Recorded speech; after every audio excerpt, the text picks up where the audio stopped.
Hello learners, welcome to learn Hindi through Tamil. இன்றைக்கி நம்ம daily லைஃப்பில் யூஸ் பண்ணக்கூடிய சில ஹிந்தி வாக்கியங்கள் தான் பார்க்க போகிறோம்.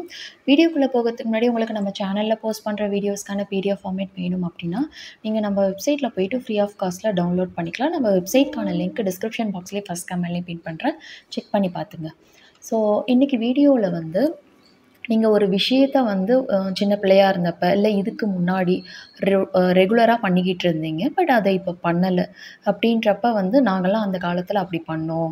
ஸோ நான்லாம் ஸ்கூலுக்கு போகும்பொழுது டெய்லி நடந்து போவேன், இந்த மாதிரியான சென்டென்சஸ்லாம் சொல்லுவோம் இல்லையா. நாங்கள்லாம் அப்போ மரத்தில் ஏறி டெய்லி விளையாடுவோம், இந்த மாதிரியெல்லாம் சொல்கிறது அப்படின்றத பார்க்க போகிறோம். ப்ளஸ் அது கூடவே ஒரு விஷயம் உங்களுக்கு இப்போ நீங்கள் பழக்கப்படுத்திக்கிட்டீங்க. ஸோ முன்னாடி பழக்கமாக பண்ணிக்கிட்டு இருந்த ஒரு விஷயங்களை எப்படி சொல்கிறது, இப்போ நீங்கள் பழக்கப்படுத்திக்கிட்ட விஷயங்களை எப்படி சொல்கிறது அப்படின்றது தான் நம்ம இந்த வீடியோவில் பார்க்க போகிறோம். எக்ஸாம்பிளுக்கு, எனக்கு இப்போ காரமாக சாப்பிட்டு பழகிடுச்சு, உங்களுக்கும் இது சீக்கிரமாக பழகிடும், இந்த மாதிரியான வார்த்தைகளை எப்படி சொல்கிறது ஹிந்தியில் அப்படின்றது தான் நம்ம இந்த வீடியோவில் பார்க்க போகிறோம். ஸோ வீடியோ ரொம்பவே இன்ட்ரெஸ்டிங்காக இருக்கும், ஸ்கிப் பண்ணாமல் எண்டு வரைக்கும் பாருங்கள். ஃபர்ஸ்ட் சென்டென்ஸ், நாங்கள் ஸ்கூல் லீவு விட்டாங்க அப்படின்னா மீன் பிடிக்க போவோம் அப்படின்னு சொல்கிறதுக்கு. ஸோ நாங்கள் ஸ்கூல் லீவில் மீன் பிடிக்க போவோம் அப்படின்னு சொல்கிறதுக்கு. ஹம் ஸ்கூல் கி சுட்டியோன் மே. ஸோ சுட்டி அப்படின்னா விடுமுறை, லீவை குறிக்குது. ஸோ லீவில் சுட்டியோன் மே, ஸ்கூல் கி சுட்டியோன் மே அப்படின்னா ஸ்கூல் லீவில். ஹம் அப்படின்னா நாங்கள். மச்லி பக்கட்னே ஜாத்தே ஹேன். மச்லி அப்படின்னா மீனை குறிக்குது. பக்கட் அப்படின்னா பிடிக்கிறது. ஸோ மச்லி பக்கட்னே ஜாத்தே தே. ஜாத்தே தே அப்படின்னா போவோம் அப்படின்றத அர்த்தம். ஸோ இது பாஸ்ட் டென்ஸில் வராது, past participle, past perfect tense மாதிரி ஞாபகம் வச்சுக்கோங்க. ஸோ அப்போ போவோம், போனோம் அப்படின்ற மாதிரி குறிக்குது. ஓகேவா? ஸோ அதை நீங்கள் இப்போ பண்ணுறதில்ல, அது அப்போ நடந்த விஷயம், அதுக்கும் இப்போ ப்ரெசன்ட் டென்ஸ்க்கும் எந்த ஒரு சம்மந்தமும் இல்லை, எப்போவோ நடந்த விஷயம். ஸோ அப்போ நீங்கள் இதை சிம்பிள் பாஸ்ட் டென்ஸில் சொல்லக்கூடாது. ஸோ பக்கடனே கயே அப்படின்னா போனோம் அப்படின்றது அர்த்தம். ஸோ அப்போல்லாம் போவோம், இது ஸ்கூல் டேஸை குறிக்குது. ஸோ அதனால் ஜாத்தே தே அப்படின்றத தான் நம்ம சொல்லணும். ஹம் ஸ்கூல் கி சுட்டியோன் மீ மச்லி பக்கட்னே ஜாத்தே தே. அடுத்தது பாருங்கள், அவன் சின்ன பிள்ளையாக இருந்தப்போ ஸ்கூலுக்கு சைக்கிளில் போவான் அப்படின்னு சொல்கிறதுக்கு. ஜப் ஓ சோட்டா தா தோ ஓ சைக்கிள் சே ஸ்கூல் ஜாத்தா தா. ஸோ இங்கே சப்ஜெக்ட் அவன், அதாவது தேர்ட் பர்சன் மேல். ஸோ முன்னாடி பார்த்தது நாங்கள், ப்ளூரல் ஃபார்ம், அதனால தான் ஜாத்தே தே அப்படின்றது வருது. இங்கே ஒரே ஒரு பையனை பற்றி மட்டும்தான் பேசுகிறோம், அதனால் ஜாத்தாத்தா அப்படின்றது வருது.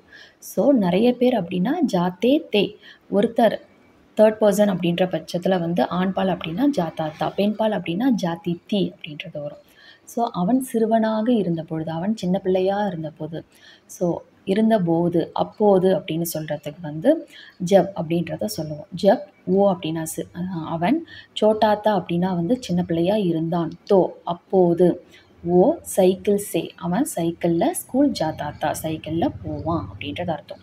இதுவே நீங்கள் அப்படின்னா ஓக்கு பதிலாக மே வரும். ஸோ நீங்கள் ஒரு பெண்ணாக இருந்தீங்க அப்படின்னா ஜாத்தி தீ சொல்லுவீங்க, பையனாக இருந்தால் ஜாத்தாத்தா சொல்லுவீங்க, இது அப்படியே தான் வரும். ஸோ ஜப் மே சோட்டாத்தா தோ தோ மே சைக்கிள் சே ஸ்கூல் ஜாத்தாத்தா, ஸ்கூல் ஜாத்தி தீ அப்படின்றத சொல்லணும். ஸோ அங்கே சப்ஜெக்டை பொறுத்து அந்த ஜாத்தாத்தா ஜாத்தி தீ மட்டும்தான் மாறும். நாங்கள் குழந்தையாக இருந்தப்போலாம் பட்டம் பறக்க விடுவோம், பட்டம் விடுவோம் அப்படின்னு சொல்கிறதுக்கு ஸோ நம்ம சின்ன பிள்ளையாக இருந்தப்போலாம் நிறைய பட்டம் விடுவோம் இல்லையா, அதை சொல்கிறதுக்கு. ஜப் ஹம் சோட்டே தே, நாங்கள் சின்ன பிள்ளையாக இருந்தப்போ. ஸோ ஜப் ஹம் சோட்டே தே தோ பட்டங் அப்படின்னா பட்டம். உடாயா கர்த்தே தே அப்படின்னா பறக்க விடுவோம், உடாயா அப்படின்னா பறக்கிறது. ஸோ பறக்க விட செய்வோம், உடாயா கர்த்தே தே. ஹம் அப்படின்றதுனால ப்ளூரல் ஃபார்ம். ஸோ உடாயா கரோ அப்படின்னா பறக்க விடு, உடாயா கர்த்தே தே அப்படின்னா பறக்க விட்டோம் அப்படின்றது அர்த்தம். ஸோ நான் காலேஜ் படிக்கும்போது நிறைய படம் பார்ப்பேன் அப்படின்னு சொல்கிறதுக்கு. மே அப்னி காலேஜ் கி தினோன் மே, நான் என்னுடைய கல்லூரி நாட்களில் அப்படின்றது அர்த்தம். அப்பனே அப்படின்னா என்னுடைய, காலேஜ் கே தினோன் மே அப்படின்னா காலேஜ் டேஸில், காலேஜ் கி தினோன் மே அப்படின்னா காலேஜ் டேஸ். தினோன் அப்படின்றது ப்ளூரல் ஃபார்ம், நாட்களில். பகுத் சாரி, நிறைய அப்படின்னா பகுத் சாரி. ஃபிலிம் தேக்காத்தா அப்படின்னா தேக்தாத்தா, ஃபிலிம் தேக்தாத்தா அப்படின்னா நிறைய படம் பார்த்துருக்கேன் அப்படின்றது அர்த்தம். ஸோ நீங்கள் ஒரு பெண்ணாக இருந்தீங்க அப்படின்னா தேக்தீத்தி அப்படின்றத சொல்லணும். நான் ஸ்கூல் படிக்கும்போது டெய்லி கோயிலுக்கு போவேன் அப்படின்னு சொல்கிறதுக்கு. ஜப் மே ஸ்கூல் படுத்தாத்தா तो हर दिन मंदिर जाता था. ஸோ இங்கேயும் அப்படி தான். ஜப் தோ அப்படின்றது வந்து அப்போது அப்படின்றத குறிக்குது. நான் ஸ்கூல் படிக்கும்போது. ஸோ நான் ஸ்கூல் படுத்தாத்தா அப்படின்னா வந்து ஸ்கூல் படித்தேன். அப்போது தோ ஹர்தின் தினந்தோறும் மந்திர் ஜாத்தாத்தா அப்படின்னா வந்து மந்திர் அப்படின்னா கோயிலுக்கு போவேன் அப்படின்னா ஜாத்தாத்தா. அடுத்தது பாருங்கள், எனக்கு சென்னை வெயில் பழகிடுச்சு. ஸோ இப்போ உங்களுக்கு இப்போ ப்ரெசென்ட்டில் சொல்கிறீங்க எனக்கு சென்னை வெயிலிருந்து பழகிடுச்சு அப்படின்ட்டு.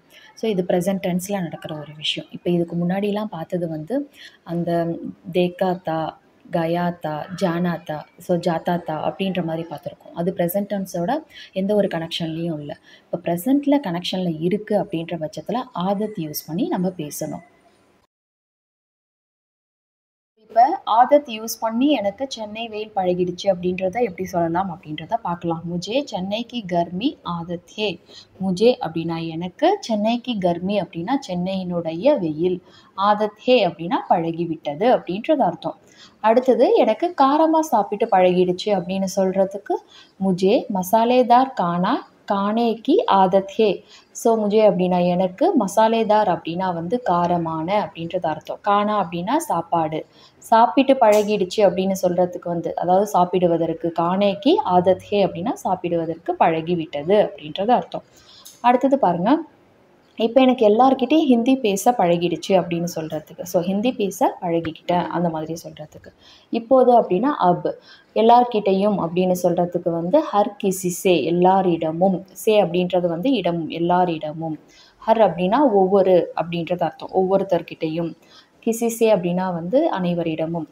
ஸோ அப் முஜே ஹர் கிசிசே ஹிந்தி மே பாத் கர்னேக்கி, ஹிந்தி மே அப்படின்னா ஹிந்தியில், பாத் கர்னேக்கி அப்படின்னா பேசுவதற்கு, ஆதத் ஹோ கை ஹே அப்படின்னா பழக்கமாகிவிட்டது அப்படின்றது அர்த்தம். ஸோ நான் பழகிக்கிட்டேன், பழக்கமாகிடுச்சு எனக்கு அப்படின்றது அர்த்தம். ஸோ எனக்கு இது சாப்பிட்டு பழகிடுச்சு அப்படின்னு சொல்கிறதுக்கு முஜே ஏ கானே, ஏதாவது ஒரு எஸ்பெஷலி ஏதாவது ஒரு ஃபுட்டு அப்படி இருந்தாலும் கூட வந்து எனக்கு இது சாப்பிட்டு பழகிடுச்சு, இல்லை ரொம்ப போரிங்கான ஃபுட்டு கூட நீங்கள் சொல்லும்போது இதை சொல்லலாம். முஜே ஏ கானேக்கு ஆதத் ஹே, எனக்கு இந்த சாப்பாடு சாப்பிட்டு பழகிடுச்சு. அடுத்தது பாருங்கள், அவளுக்கு புறம் பேசி பழகிடுச்சு. அதாவது புறனே பேசுவாங்க இல்லையா, ரூமர், வேறு ஏதாவது தேவையில்லாமல் விஷயங்கள்லாம் பேசுவாங்க இல்லையா, ஒருத்தவங்களை பற்றி தவறாக பேசுகிறது, அதுக்கெல்லாம் ஓ சுகலி கர்னேக்கி ஆததி ஹே. ஸோ ஆதி ஹே அப்படின்றது வந்து பழக்கமாக்கி விட்டது. ஸோ அப்பத்துலேருந்தே அப்படி தான், பாஸ்ட்லேருந்து ப்ரெசன்ட் கூட கனெக்ட் பண்ணுறீங்க. சுகலி அப்படின்றது வந்து புறணியை வந்து குறிக்கும். அடுத்தது பாருங்கள், நீங்கள் எப்போ ஹிந்தி பேச பழகுனீங்க அப்படின்னு சொல்லி கேட்குறதுக்கு ஒருத்தவங்களை பார்த்து நீங்கள் எப்போ ஹிந்தி பேச பழகுனீங்க. ஆப் ஹிந்தி போல்னேக்கி ஆதத் கப் சே தே. ஸோ எப்போ இருந்து பழகுனீங்க, அதனால தான் ஆதத். கப்ஸே அப்படின்னா எப்போ இருந்து, ஆதத்தே அப்படின்னா பழகுனீங்க அப்படின்னு ரெஸ்பெக்டோட கேட்குறதா அர்த்தம். ஸோ எப்போ நீங்கள் பழகுனீங்க, ஆல்ரெடி பழகிட்டாங்க அந்த ஒரு விஷயத்தை தான் நீங்கள் வந்து கொஷின் ரைஸ் பண்ணுறீங்க. அடுத்தது பாருங்கள், உங்களுக்கு இது சீக்கிரமே பழகிடும் அப்படின்னு சொல்கிறதுக்கு ஆப்கோ ஜல்தி இஸ்கி ஆதத் ஹோ ஜாயேகி. இது வந்து சீக்கிரம் பழகிவிடும், you will get used to it. Will future tense, அதனால் ஆப்கோ உங்களுக்கு அப்படின்னா ஆப்கோ, ஜல்தி அப்படின்னா சீக்கிரமாக, இஸ்கி அப்படின்னா இது, ஆதத் ஹோ ஜாயேகி பழக்கமாகி விடும் ஃப்யூச்சர் டென்ஸு. அடுத்தது பாருங்கள், அவன் தினமும் சீக்கிரம் வீட்டுக்கு வர்றதுக்கு பழகிப்பான் அப்படின்னு சொல்கிறதுக்கு உசே அப்படின்னா அவனுக்கு, அதாவது அவனுக்கு பழக்கமாகி விடும் அப்படின்ற அர்த்தத்தில். ஸோ உசே ஹர்தின் ஜல்தி கர் ஆனேக்கி. ஹர்தின் அப்படின்னா தினமும், தினந்தோறும். ஜல்தி அப்படின்னா சீக்கிரமாக, கர் ஆனேக்கி வீட்டுக்கு வருவதற்கு, ஆதத் ஹோ ஜாயேகி பழகி கொள்வான், பழக்கமாகி விடும் அப்படின்றத ரெண்டுத்தில் எப்படி வேணாலும் சொல்லலாம். ஹோ ஜாயேஹி அப்படின்னா பெண்பாலை குறிக்குது, ஹோ ஜாயேஹா அப்படின்னா ஆண்பாலை குறிக்கும். இங்கே வந்து அவள், ஹோ ஜாயேஹி. ஸோ ஏகா அப்படின்னா ஹோ ஜாயேஹா அப்படின்னா பழகி கொள்வான், ஆதத் ஹோ ஜாயேஹா அப்படின்னா பழகி கொள்வான், ஆதத் ஹோ ஜாயேஹி அப்படின்னா பழகி கொள்வாள். அடுத்தது பாருங்கள், நான் சீக்கிரமாக டிராஃபிக்கில் கார் ஓட்டுறதுக்கு பழகிப்பேன் அப்படின்னு சொல்கிறதுக்கு முஜே ஜல்தி டிராஃபிக் மே கார் சல்னேக்கி ஆதத் ஹோ ஜாயேகி. எனக்கு சீக்கிரம் டிராஃபிக்கில் கார் ஓட்டுவது பழக்கமாகிவிடும் அந்த மாதிரி சொல்கிறதா அர்த்தம். முஜே அப்படின்னா எனக்கு, ஜல்தி அப்படின்னா வந்து சீக்கிரமாக, டிராஃபிக் மே அப்படின்னா டிராஃபிக்கில், கார் சலானேக்கி அப்படின்னா வந்து கார் ஓட்டுவதற்கு, ஆதத் ஹோ ஜாயேகி பழக்கமாகிவிடும். நான் சீக்கிரம் பழகி கொள்வேன் அப்படின்னு சொல்லும்பொழுது நீங்கள் இங்கே அந்த சென்டென்ஸ் முன்னாடி பார்த்த சென்டென்ஸ்லலாம் வந்து யூஸே யூஸ் பண்ணோம் இல்லையா, அதுக்கு பதிலாக ஓ யூஸ் பண்ணி சொல்லலாம். ஸோ இந்த சென்டென்ஸ்லேயே மே யூஸ் பண்ணோம் அப்படின்னா எப்படி சொல்லலாம் அப்படின்னா, மே ஜல்தி டிராஃபிக் மே கார் சலானேக்கி ஆதத் ஹோ ஜாவூங்கா இல்லை ஹோ ஜாவூங்கி. ஆதத் ஹோ ஜாவூங்கா, ஆதத் ஹோ ஜாவூங்கி அப்படின்றத சொல்லலாம். இப்படி சொன்னீங்கன்னா அப்படின்னா உங்களை நீங்களே சொல்லிக்கிறீங்க அப்படின்றது அர்த்தம். நான் பழகிப்பேன்னா சொல்லுவோம், எனக்கு பழக்கமாகிடும்னு சொல்லுவோம். தமிழ்லேயே 2 விதமாக சொல்கிறோம் இல்லையா? முझे யூஸ் பண்ணால் ஆதத் ஹோ ஜாயேகி, ஆதத் ஹோ ஜாயேகா. மே யூஸ் பண்ணால் ஆதத் ஹோ ஜாவூங்கா, ஆதத் ஹோ ஜாவூங்கி. அதுதான் டிஃப்ரென்ஸு. 2 விதமாகவும் சொல்லலாம். ஸோ இப்போ பார்த்த சென்டென்ஸ் எல்லாம் உங்களுக்கு வந்து ரொம்பவே யூஸ்ஃபுல்லாக இருக்கும் நம்புறேன். வீடியோ பிடிச்சிருந்தா உங்களை மாதிரி ஹிந்தி லேர்ன் பண்ணுற ஃப்ரெண்ட்ஸ் அண்ட் ஃபேமிலிக்கு நம்ம வீடியோவை ஷேர் பண்ணுங்கள். அவங்களுக்கு யூஸ்ஃபுல்லாக இருக்கும். நெக்ஸ்ட் வீடியோவில் பார்க்கலாம். தேங்க்ஸ் ஃபார் வாட்சிங். நன்றி, தன்யவாத்.